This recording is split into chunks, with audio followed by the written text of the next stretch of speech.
बात को लेकर यह कि डोनाल्ड ट्रंप, अमेरिका के राष्ट्रपति डोनाल्ड ट्रंप, जिस तरीके से भारत के ऊपर उन्होंने 25% का टैरिफ लगाया है और साथ ही साथ ये धमकी भी दी है कि अगर रूस के साथ भारत हथियार खरीदेगा या तेल खरीदेगा तो फिर पेनाल्टी भी लगेगी। उनका यह बर्ताव, उनका यह व्यवहार कितना उचित है? इसी के साथ साथ डोनाल्ड ट्रंप ने पाकिस्तान के ऊपर खासतौर पर मेहरबानी की है। उन्होंने पाकिस्तान के अंदर जो ऑयल फील्ड्स हैं उनको एक्सप्लोर करने में पाकिस्तान की मदद करने की बात की है और यह कहा है कि एक वक्त ऐसा भी आ सकता है जब पाकिस्तान भारत को ऑयल सप्लाई भी कर सकता है। साथ ही साथ उन्होंने पाकिस्तान के ऊपर जो 29% का टैरिफ लगा था उसको घटा के 19% कर दिया गया है। वो पाकिस्तान जो चीन के बहुत करीब था, ऑपरेशन सिंदूर के दौरान जो बात खुलकर सामने आई, उस पर इतनी मेहरबानी क्यों है ट्रंप या अमेरिका की? और इसके साथ साथ एक बड़ा सवाल कि दरअसल भारत की विदेश नीति की आज स्थिति क्या है?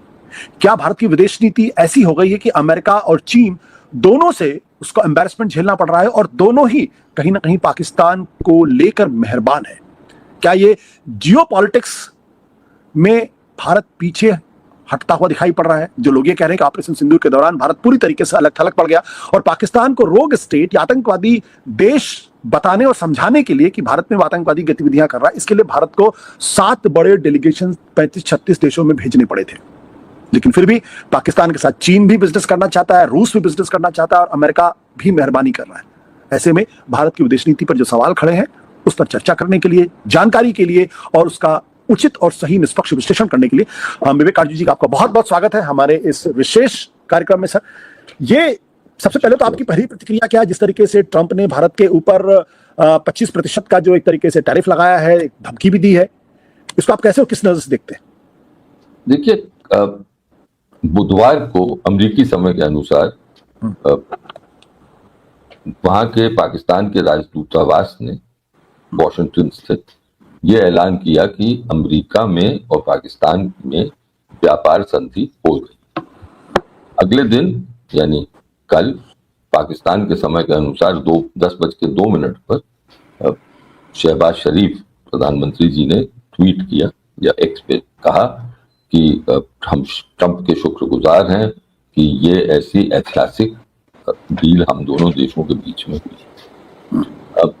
तो पाकिस्तान के साथ उन्होंने जो टैरिफ घटाया है, साफ है कि पाकिस्तान के साथ उनका समझौता हो गया, जो हमारे साथ अभी नहीं। ट्रंप ने जब एक ट्रूथ सोशल पर ये तब तक उन्होंने ये ऐलान नहीं किया था कि व्यापार संधि मुझे लगता है कुछ घंटों बाद हुई है, कुछ समय बाद। जहां तक बात यह है कि हम एक समय आ सकता है जब पाकिस्तान भी भारत को तेल बेचे, मैं समझता हूं वो तो एक नॉन सीरियस सा कमेंट था। ट्रंप की आदत है सीरियस कमेंट के साथ साथ कुछ और भी जोड़ देते हैं, तो उसको तो मैं तो नजरअंदाज करता हूं। जी, जो आपने एक बहुत ही महत्वपूर्ण प्रश्न उठाया वो ये है कि क्या अमेरिका इस वक्त राजनीतिक रूप से क्या पाकिस्तान के करीब आ रहा है? क्या उसकी नीति पाकिस्तान की तरफ बदल है? ये एक बुनियादी सवाल है और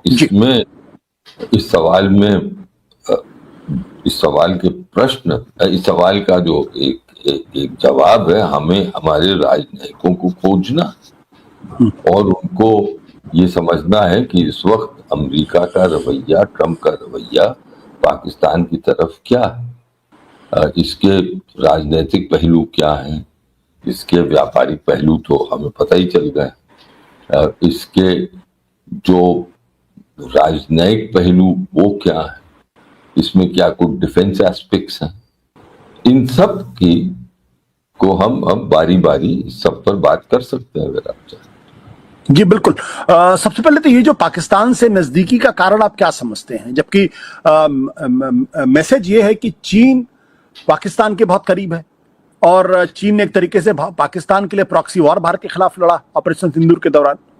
देखिए, चीन और पाकिस्तान के रिश्ते कोई नए तो हैं नहीं, ये तो 1960 के दशक तक जाते हैं और इसी दौरान अमेरिका के संबंध पाकिस्तान के साथ घनिष्ठ थे। शी जिनपिंग का चीन के राष्ट्रपति का स्वागत किया था, साबरमती पे स्वागत हुआ था, तब भी मैंने एक लेख में ये लिखा था कि पर्सनल केमिस्ट्री अंतर्राष्ट्रीय संबंधों में बहुत निम्न रोल, बहुत कम रोल अदा करती।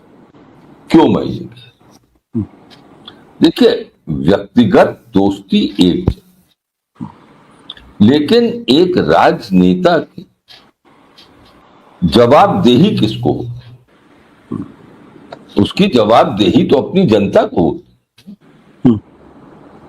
सबसे ज्यादा महत्वपूर्ण उसके लिए है कि अपनी जनता का हित, अपने देश का हित।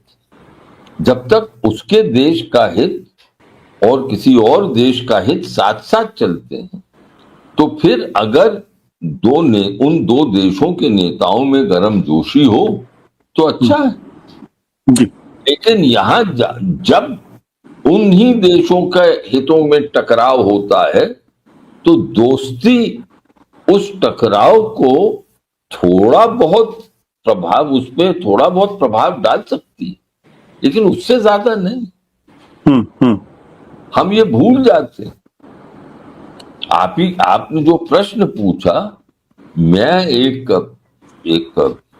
पूर्व राजनयिक की हैसियत से आपसे कह सकता हूं कि इसमें मुझे कोई भी औचित्य नहीं दिखता, क्योंकि जवाबदेही की बात व्यक्तिगत रिश्तों पर इंटरस्टेट रिलेशंस नहीं चलते। और अगर हम व्यक्तिगत रिश्तों पर कि दो देशों के रिश्तों की बुनियाद डालें तो वो तो बिल्कुल बालू पर बुनियाद होगी,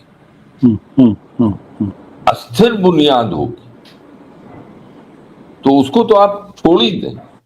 जी। इस वक्त अमेरिका का एक विश्व में लक्ष्य है, विश्व में, और उस लक्ष्य के तहत वो भारत का रवैया दे।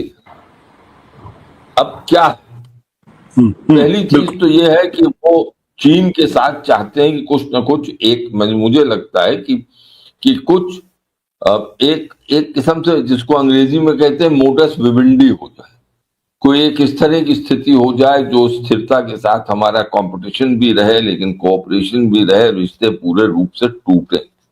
पहला, हाँ, वो ये नहीं कभी कबूल करेंगे कि चीन को खुली छूट दे दी जाए कि वो क्या जो करना चाहे करे। दूसरा, उस ट्रंप का जो प्रहार भारत के और रूस के संबंधों पर हुआ है, उसका कारण मेरी समझ में है कि ट्रंप ने अपने पद संभालने के पहले ही नहीं, चुनाव प्रचार के दौरान यह ऐलान किया था कि जैसे ही वो आएंगे वो रूस और यूक्रेन के बीच में जो युद्ध है वो समाप्त कर देंगे, सीज फायर हो जाए। 6 महीने से ज्यादा हो गए, तो अब जो है ट्रंप जो है ज्यादा फ्रस्ट्रेट हो रहे हैं और वो इसीलिए बात कर रहे हैं कि अब मैं ज्यादा एक नकल कसूंगा और ज्यादा सैंक्शंस लगाऊंगा। तो मैं ये देख रहा हूं कि अब वो फिर वो बात कर रहे हैं जो कि बाइडेन करते, कि जो भी देश रूस की आर्थिक मदद कर रहा है, जैसे भारत कर रहा है, उस पर हम अब एक किस्म से एक अपना आक्रोश दिखा रहे हैं। जी। मेरी समझ से तो ये लेकिन भारत के प्रति जो उनका रवैया है उसको आप कैसे देख रहे हैं? मेरा मानना यह है कि आज के दिन अमेरिका ने भारत और पाकिस्तान को 2 अलग अलग स्फीयर्स में बांटने की कुछ उनकी सोच चल रही, कि वो चाहते हैं कि भारत का जो पश्चिम पड़ोस है, जिसको वेस्टर्न नेबरहुड कहें, पाकिस्तान, ईरान, अफगानिस्तान, यहां पर पाकिस्तान कायम रहे और भारत ज्यादा अपना प्रभाव क्षेत्र इसको बनाने की कोशिश नहीं करे। अमेरिका ने साफ कर दिया कि भारत को उनको इस क्षेत्र में जरूरत नहीं। उनको अगर जरूरत है तो वो भारत की, तो वो इंडो पैसिफिक, तो वो चाहते हैं कि भारत अपना ध्यान इंडो पैसिफिक की ओर ज्यादा दे, यहां पर कम दे। लेकिन ये तो भारत के लिए तो मुमकिन नहीं है, क्योंकि भारत के हित जैसे पश्चिम एशिया में बहुत है, और वो हित तो भारत छोड़ नहीं सकता। तो ये एक क्लैश मुझे दिख रहा है। इसका हल क्या होगा? भारत को आज की तारीख में मोदी सरकार को क्या करना चाहिए? क्या उनको स्पष्ट तौर पर प्रतिरोध दिखाना चाहिए? मुश्किल ये है कि जब संसद में इस पर बहस चली तो ऑपोजिशन पार्टीज का जोर बहुत था कि आप स्पष्ट रूप से कहिए कि ये 29 बार कह चुका है, तो कब तक कहता जाए। अगर हम ये कह देते कि भाई इस पर तो हम रोक नहीं लगा सकते कि ये कितनी बार कहेगा, 1 बार कहे, 10 बार कहे, 29 बार कहे, 100 बार कहे, जितने बार कहे, चाहे रोज कहे, घंटे हर घंटे कहे, हमें जो कहना था वो हमने कह दिया। तो मैं समझता हूं कि अगर इस तरह से कहा जाता, उनका नाम लेने की जरूरत नहीं था, जरूरत नहीं थी। हम ये कह सकते भाई हम इस पर तो हमारा वश नहीं है कि वो कितनी बार कहे, लेकिन हम जो कह रहे हैं हम इस बात पे कायम, और अब चाहे कितना भी महान नेता हो दुनिया का, वो कुछ भी कहे, हम इस बात पे कायम।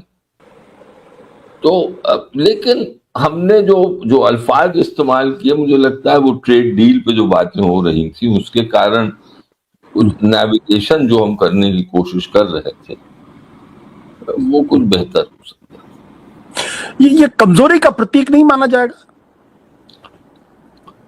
देखिए, अब समझते होंगे वो भाई ट्रंप जो है वो सबसे है, सब उससे डील कर रहे हैं, उसकी भाषा पर नियंत्रण ही नहीं है।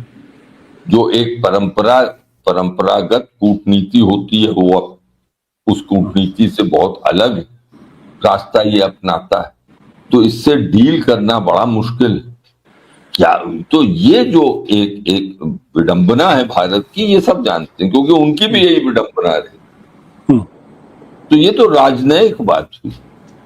राजनैतिक बात जो है कि जनता के अखाड़े में राजनीति पे होती है, उसमें दूसरा सवाल आता है कि भारत की जनता अगर बार बार यही सुनती है कि मैंने मध्यस्थता की, मैंने की, मेरे वजह से ये हुआ, इसलिए मैं जो हूं वो ही हूं और कोई कुछ नहीं है, तो तब उसको गुस्सा चढ़ने लगता है। तो it is not a question, अगर आप इजाजत दें मुझे अंग्रेजी की 2 लाइन कहने का, it is not a question of diplomatic management, it becomes a question of domestic political management, कि आप ये इसको कैसे सेटिस्फाई करें। अच्छा, आप उसमें पहले जमाने में जो बड़े नेता थे वो आपस में पहले बातचीत करते, मसलन यही है। अब इसमें जो विपक्ष के शीर्ष नेता हैं, बड़े नेता हैं, लीडर ऑफ द ऑपोजिशन है, जैसे राज्यसभा में, लोकसभा, प्रधानमंत्री हैं, विदेश मंत्री, चाय पर वो सब इस पर चर्चा कर सकते थे, और पार्टीज के नेता भी, और इसको पब्लिक में लाने की जरूरत नहीं थी होती। ये क्वाइट बात होती है कि भाई ये ट्रम्प बोलता जा रहा है, क्या करें। हम बता रहे हैं आपको कि ऐसा नहीं होता, नहीं हुआ था, ये हुआ था। तो फिर वो लोग आपस में हंसते हैं, वो कहते हैं देखो थोड़ी बहुत तो खींचा तालीम हम करेंगे, लेकिन उससे ज्यादा नहीं, हम समझते हैं। हमारे वहां ऐसे बैकग्राउंड की वार्तालाप होती थी पहले, आशुतोष जी आप भी जानते हो, मैं भी जानता हूं, जहां देश के हित की बात आती थी तो बड़े नेता कभी कभी डायरेक्टली, कभी कभी अपने जो उनके खास कॉन्फिडेंट होते थे, उनके खास भरोसे के लोग होते थे और जो जानकार थे, उनके जरिए वो बातचीत होती थी। अब जैसे जब बैक चैनल पे बात हो रही थी पाकिस्तान से, तो मुझे ये लगता है कि मनमोहन सिंह जी ने आदेश दिया था सतेंद्र लांबा को कि आप जो भी पाकिस्तान से बात करेंगे, ब्रजेश मिश्रा जी को ब्रीफ कर दीजिएगा कि अटल जी को और अडवाणी जी को पता रहे कि किस तरह क्या हो रहा है। तो ये एक क्या मैं आपको बताऊं, एक जब नेशनल इंटरेस्ट की बात होती थी तब वो कहते थे हाँ ठीक है, राजनीति चलेगी। मसलन क्योंकि मेरा खानदान वकालत में पेशे में रहा, मैं नहीं था उसमें। अब केस के दौरान तो दोनों वकील जो है वो ये सब तो चलता है अदालत, लेकिन उसके बाद बैठ के जाके चाय पीते हैं, कैंटीन में समोसा खाते हैं, उससे मजाक होता है, सब होता है। तो उससे माहौल बनता था और ये भी होता था कि यार देखो ये केस जो है इसमें ज्यादा मत करना, मुझे मालूम है हमारी वीकनेस क्या है, तो जरा मैं मालूम मैं तो स्पष्ट रूप से कह पा रहा हूँ ठीक है नहीं। आप जो बात कह रहे हैं आज वो डिसरप्शन दिखाई पड़ता है, सत्ता पक्ष विपक्ष एक दूसरे के प्रति शत्रुता का व्यवहार है, बातचीत है ही नहीं जिस पर आप इशारा कर रहे हैं।